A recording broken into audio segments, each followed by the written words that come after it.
Welcome to yet another tragic work reality story time where I share with you all the tragic work realities that my followers send and share with me. All right, I've got it up on my monitor right here, and I'm sharing this email from a follower because it's all about the boss. Lots of boss difficulties. And we know, right? I've shared this many, many times with you all that the leader, the direct manager, is the number one reason why people leave their jobs. It's absolutely a misconception that it's all about money. Now, money may be why you accept an offer and actually jump ship, right? But the reason why you start looking in the first place really is due to that relationship you have with your leader. Their influence on your employee experience is just so profound. Oh my goodness. They can make or break it, right? All right, so I've got it up on my monitor over here, and I'm going to read it, and we'll chat about it a little bit at the end. All right, let's dive in. Hi, Leigh. That is my name. It's not HRManifesto. First, I wanted to say I love your TikToks and YouTube videos. Thank you so much. Shameless plug. They help me de-stress when I'm up the wall from my job. Same. This is basically just cheap therapy for me. All right. Typically, I am a very easy person to get along with and try to include everyone to feel like I can just have conversations with while we work. I work in news media, and you see a lot of venting and toxicity in this industry. Oh, God, I bet, right? Oh. I guess it's because we're constantly around a toxic, violent environment. Last year, I was trying to find a way to move in my career when one of my bosses I liked came up to me and asked if I wanted to join his team. That's awesome. Knowing I'd only be working with him, I said yes, but was hesitant about a contract. He told me it was okay and he'd work on getting me a one-year contract. He did the pay raise, which was like $1.10. I wasn't complaining too much, but I tried negotiating with the head boss to raise it from $14.96 to $15. And he said to me that just wouldn't be fair to the other people you work with who have seniority. What reason do you have that makes you get more? I told him my master's should help a little, considering I am one of the few who have one.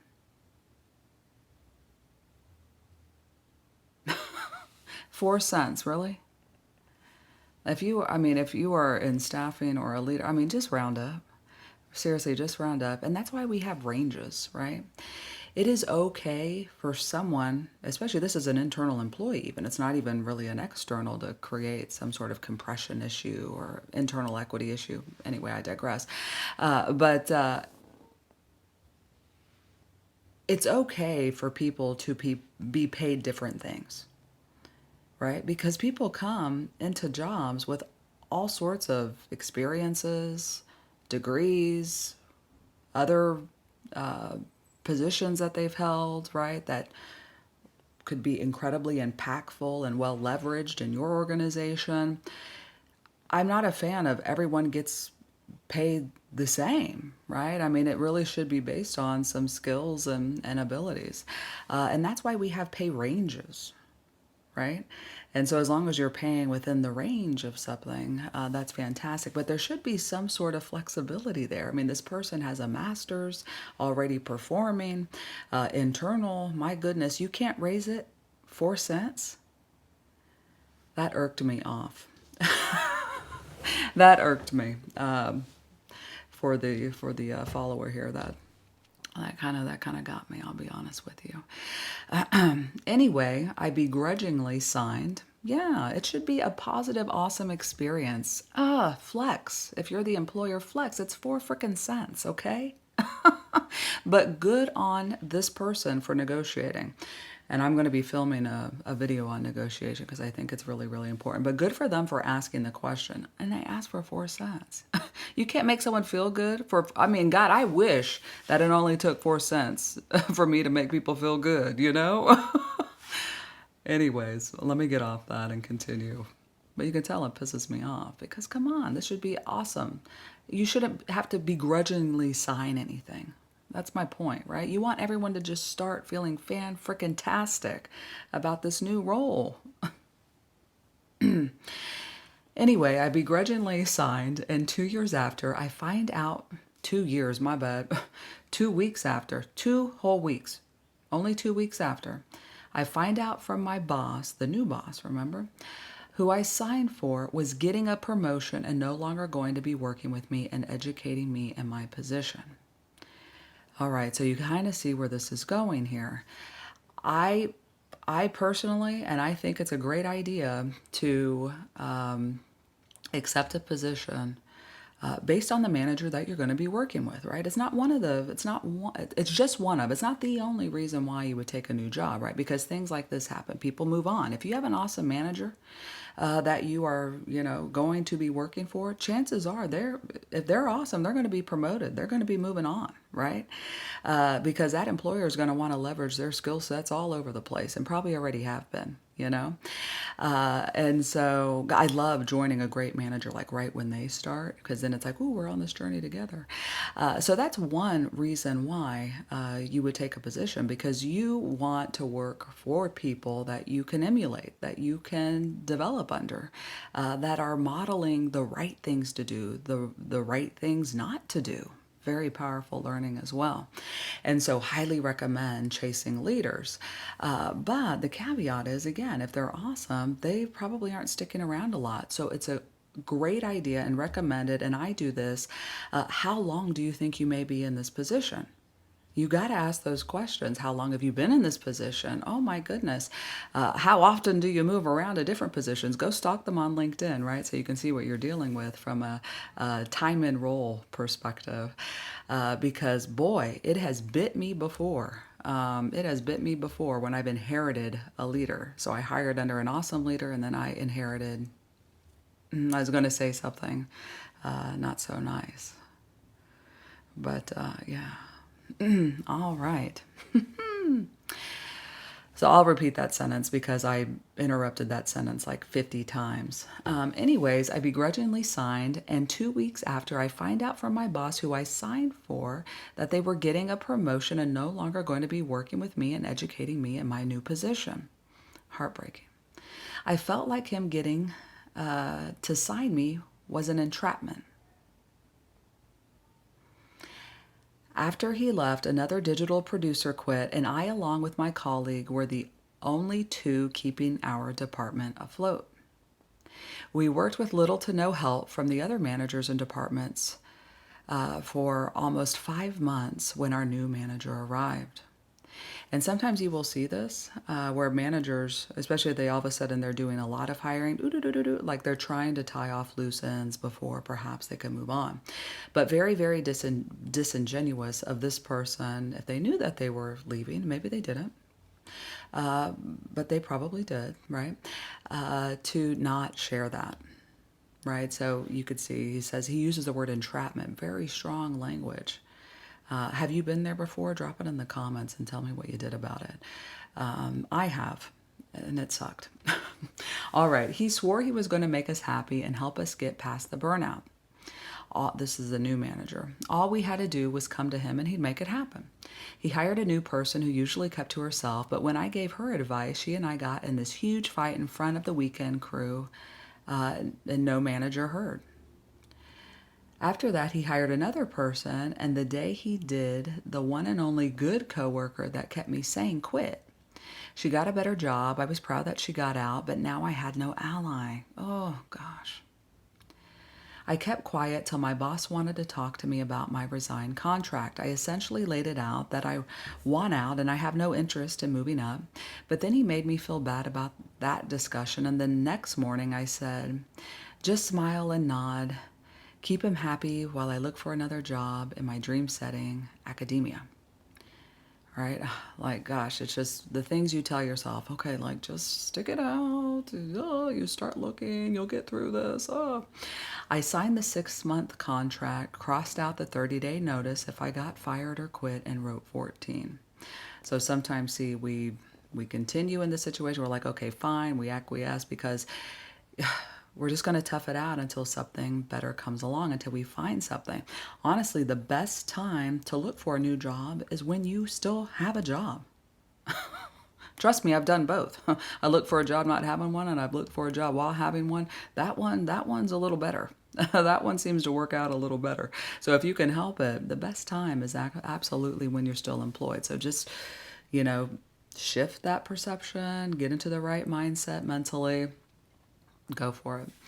As of lately, my workload has tripled since my coworker left, the ally, and he is constantly micromanaging me. Seeing I'm working my butt off the second I take a breather and grab my phone from my desk, he is asking, "What are you working on?" Even if I'm just texting a reporter with a question I have about their story, like just part of their job, right? You have to communicate with other people. He has led me to, I really don't care anymore. Just leave me alone and let me go through the motions till the shift ends. So the follower sharing, that's the mentality that he's in now, which is a sad one to be in. Needless to say, I'm trying to get out as quickly as possible, but getting into the college career is proving difficult. Thanks for letting me share. Gosh. So, a story about inheriting a leader. Like I mentioned, I have been there before, where I inherited an incredibly narcissistic and toxic leader. And very quickly, you recognize that, right? Because of something that he mentioned here. This is one of the things. It's all about, does my boss hate me or not? And I'll use that strong language, hate. I actually just filmed a video on this that I'll be posting. It may even be posted by the time you're looking at this video, on the signs that your manager hates you. And I say hate very, very intentionally, because there's someone's probably snickering, "Oh, they don't hate you," or, "Oh, that's an ugly word to use." Oh, no, no. Sometimes people just do not like people. Sometimes people just hate people, and we don't necessarily know why, but it's important to identify when someone's not going to give you a chance, when they dislike you, when they hate you, right? When they're not going to have your back, when they're not going to be an ally. And it's important, especially in the employee-boss relationship, right? Because again, your manager, that direct manager, is going to make or break your experience. Your success, a lot of times, hinges on the health of that relationship. Because there are so many conversations happening behind the scenes about talent that will affect your employment, based on that relationship you have with the leader. So it doesn't matter whether or not you've given them a reason to hate you. Who knows why people hate people? It's gross. It's ugly, right? But it happens. It's a reality. So it's not so much the why, but it's the do they, and confirming that through identifying different behaviors of theirs that indicate that, yeah, they don't like you, and then deciding what to do about it. Get you an exit strategy, because if your leader does not like you, and the micromanagement is a big sign of lack of trust, which is a sign that they do not like you, it is time to get an exit strategy together. Again, hopefully I have that content up by the time you all are watching this, Signs Your Boss Hates You. But it's incredibly important to identify those, and then kind of have that conversation with yourself on, can I stick it out? Is this really an environment I want to be in? If I know that under their reign, I will never truly be able to maximize my success within this organization, because they simply will not allow it or support it or champion it. And that's a huge part of being successful at work. It is. It is, because of what the direct manager controls and influences and impacts. Right? We've been there. Some of you may have been fired for no reason, right? You're like, what? Just because they didn't like you. That's how you felt. That's what your gut feeling told you. You may be right. Some of you got promoted thinking, gosh, did I even deserve to be promoted? But your relationship with the leader was absolutely fantastic, and I'm sure you worked your butt off too, right? Imposter syndrome. But that's because they had your back. They were going to the mats about it for you because they liked you. So it's very, very powerful. But that relationship that an employee has with their manager, it can open doors and it can shut them. And so this is absolutely a story about inheriting a boss that if they're micromanaging you, they probably do not trust you. He already knows, but look how it's affecting his day-to-day and how he's talking to himself. Gosh, you think he's motivated getting up in the morning? No. Like, bless his heart. Like, this is a toxic environment now for him, created just from that new leader. And they can really do that. They can come in and just totally ruin a culture and ruin an experience. And so he knows he needs to leave. He's forming that exit strategy. He's getting out of there. He knows directionally where he wants to go. But sometimes, this is my little coaching here, and I'll end with this. Sometimes it's good to break big goals like him wanting to get into academia into smaller goals, right? And to smaller steps. Because I would say the best thing for him to do is to get out of this environment as soon as possible and out from under this leader as soon as possible, because it's breaking his spirit and it's burning him out. He's being exploited probably from a work perspective, and he's not being trusted in his job, which is very, very frustrating. Very, very frustrating, right? You can only take so much of that. And so before you burn any bridges, or before, you know, a bad situation becomes worse, really, before you lose yourself, because you have to recover from being treated like shit, FYI. People get PTSD. I'm not even kidding. Literal mental illness, depression, anxiety from being in toxic work environments and working under toxic leaders that they then have to heal from with professional help, time, introspection, medicine. I mean, just the full game. It's real. It's real. And so the best thing to do in my coaching is that the end goal may be academia, and that's absolutely fantastic. What can you do today to get you out of the situation you're in? Is there another role that you can move to internally? How about the competitor news outlet? Can you go over there and leverage your skills? Even if you are moving laterally, that's totally fine. And maybe you feel as though you're not moving directionally to academia or the place you really want to go professionally. But I would say that the issue here is that you're in a bit of crisis. And whenever you find yourself in crisis, exit strategy stat, you just need to escape that. And it's okay even if you demote or move back. It's okay if you take a lateral. Get yourself out of that situation so you can begin to heal and thrive again, so that then you can be in the right state of mind, state of heart, state of self to achieve that dream job. It's hard to get a dream job when you are in this sort of toxic environment. Your creativity's stifled, you're hurting, you're not motivated, your spirit's depleting, right? Very rapidly. So I would say the key focus here is to just get the hell out of the current situation. Stat. Again, even if it's a demo, even if it's a this, because careers do not look like this. This is not a career path, okay? This is a career path. They are chaotic, and they are not scripted, and they are unpredictable because life, okay? Because life and all of its variables, including bad bosses, right? So this is a career, and so it is completely fine to just focus on, just chunk it out, right? Break that big goal down now. And, you know, if you're in a situation like this, the first would be, crisis. Like, let me get out of crisis mode. And so I would even stop looking at academia jobs. You see what I'm getting at? Like, don't even worry about that dream job yet. What job can get you out of your current ASAP? And it's probably what you're known for and what you're great at, what you're currently doing.